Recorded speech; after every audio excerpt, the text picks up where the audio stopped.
In today's video, I am going to teach you how to add logo to website tab on Shopify. This is the small icon that appears in the browser tab next to your store name. It is called a favicon. Adding it helps your storefront look more polished. And it also makes your site easier to recognize when someone has multiple tabs open. To get started, log into your Shopify admin. From the left side menu, go to Online Store and then choose Themes. This is where Shopify shows the theme that is currently live on your store, along with any other themes you may have saved.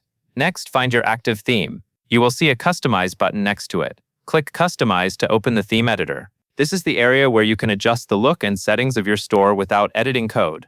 Once the theme editor loads, look to the left sidebar. Near the top of that sidebar, you will see the theme settings icon.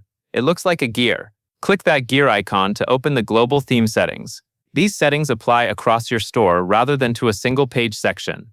Inside Theme Settings, click on Logo. Even though we are working on the Browser tab icon, many Shopify themes group the favicon option inside the same area as Logo settings, so this is the right place to be. Now scroll down until you find the section labeled Favicon Image.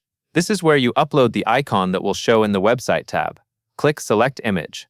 From here, you can upload a file from your computer, or choose one that you have already added to your Shopify files. For best results, use a square image so it displays cleanly at small sizes. A simple version of your brand mark usually works better than a detailed logo because favicons appear very small in the browser. After you select your image, confirm that it appears in the favicon image field. Then click Save. Saving is important because changes in the theme editor do not go live until you save them. Give it a moment, then view your storefront in a browser. If you do not see the new icon right away, refresh the page. Some browsers cache favicons, so it may take a little time to update. That covers everything you need to know.